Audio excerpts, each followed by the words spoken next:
Our friendship started and ended in tragedy. I met Jane when we were freshmen in high school. She was the new kid. For weeks, I noticed how she awkwardly tried to join conversations and ate lunch alone. She had such a sad aura, so I decided to befriend her. One day, I sat with her at lunch, and that was that. We didn't become best friends until the party. After a few months of casually hanging out at school, Jane and I were invited to an upperclassmen party. Only a few freshmen were invited, so we felt special. We decided to go together because we didn't know anyone else who was invited. I remember how desperate we were not to blow it. What it was, I'm not sure. Popularity, maybe.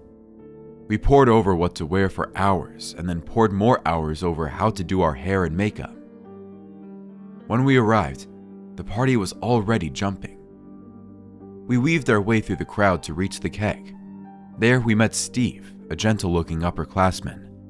He took to Jane right away. When he looked away, Jane looked over to me and mouthed, "OMG." I winked at her and gave them space to get to know each other. I fell into another crowd, passing around a joint. I didn't know how much time had passed when I realized I didn't know where Jane was. I scanned the room and she was nowhere to be seen. I got up and started looking for her. She was nowhere on the main level.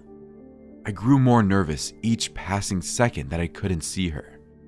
It didn't seem like her to hook up with the guy, but I had only known her for a few months, or so I told myself to manage my anxiety. I made my way upstairs and started knocking and opening doors. When I reached the door at the end of the hall, I heard grunting. I knocked. No answer. I opened the door to see Steve on top of Jane, who was passed out. I yelled at him to get off. His head whipped around to face me, and he got off Jane. "It's not what it looks like," he stammered. "Sure it isn't," I scoffed. I pushed him to the side to check on Jane. He must have slipped or something because she was barely responsive. I took one of her arms around my shoulders and lifted her up. We left. Jane pressed charges, and Steve was sent to juvie. Considering what happened later, I'm not sure Jane ever recovered from that trauma.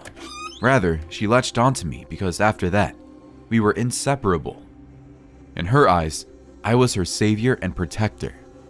I think she felt like she needed me, which is why she went nuts when she started to lose me. We did everything together. Jane felt safe with me, and I did what I could to protect her, which usually looked like defending her when she had trauma triggers during the school day. When the time came to apply for colleges, Jane applied to all the same colleges as me. I suggested she look into some outside my selection, but she refused. She told me she wanted to go to college with me. At this point, I was excited to expand my horizons, but I couldn't tell her no. We got into the same college, and Jane talked about living together and how we would decorate our dorm without a formal discussion. I just went along with it. I figured I already knew her, and she was clean. I talked to my mom about how I was scared I might feel suffocated, and she assured me that we would probably fall into different social circles due to our polar opposite majors. I had plans to attend med school, and Jane liked the idea of being a teacher. Honestly, in the beginning, it was great. It was nice to have a buddy as I navigated the first few weeks. Problems arose when I made plans without her. It wasn't even a fun hangout. We were studying, and she got so angry for no reason. She didn't talk to me for 2 days after that. Her silent treatment was so icy that I had to confront her about it. She told me she felt like I was intentionally leaving her out and leaving her behind for my new friends. I assured her that was not the case. They were my friends, and I was going to hang out with them, but I had no intention of leaving her behind. I asked if she had made any new friends, and she shook her head. I encouraged her to put herself out there to make new friends, and she said, "But I have you. I don't need anyone else." Maybe you don't need anyone else, but you still might find new people you can have fun with. I can be friends with your friends. It was like something wasn't computing for her, so I shrugged and said, "Okay." Jane didn't gel with my new friends very well, to the point that they asked me not to bring her along. I listened to them. After I stopped inviting her to everything, I noticed Jane's style changed. She went from her usual preppy look to a more alt-goth look, which is how I dressed. She borrowed my clothes without asking. On multiple occasions, she copied entire outfits of mine. I got my nose pierced, Jane got her nose pierced. I dyed my hair, she dyed her hair the same color. I started doing my makeup a certain way, and so did she. Soon enough, I couldn't give her the benefit of the doubt. Jane was definitely copying me. It started getting weird when I overheard Jane talking to someone. She told them one of my stories like it had happened to her, even taking my experiences and passing them off as her own. Once I walked in on her sleeping in my bed.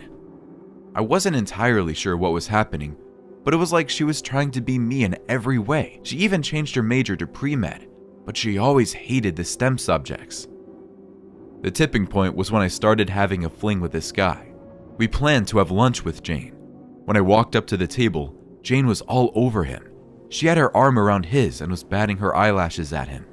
Meanwhile, he was visibly uncomfortable. I confronted her afterward, and she acted like nothing had happened. I couldn't deal with it anymore, so I filed for a room change. We got into a heated argument.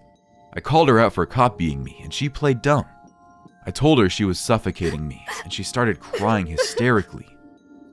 The night after our argument, I went to bed before she got home. I didn't want to sleep with her anymore. I snuggled up in my blankets and drifted off into a peaceful sleep. At some point during the night, I woke up to a sharp pain on the side of my face. Something was pinning me down, and I couldn't move. I opened my eyes, and Jane was on top of me with a wild look in her eye. She had a small knife in one hand. "What are you doing?" I yelled. "Get off of me!"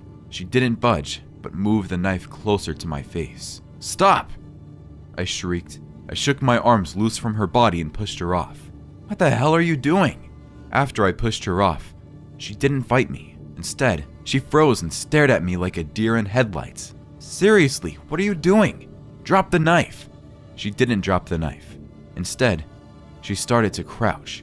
After a few seconds, she pounced on me. She kept trying to slash my face, but I was able to hold her off. I started yelling for help, and like a zombie, Jane continued her mission. Finally, someone else came into the room and pulled Jane off me. The cops came and took her in for questioning. Jane told them she was trying to steal my face. She needed it to feel safe. I charged her with harassment because she scarred me for life. She pled insanity and is now in a mental facility somewhere. I really hope she's getting the help she needs, but I also hope she stays far, far away from me.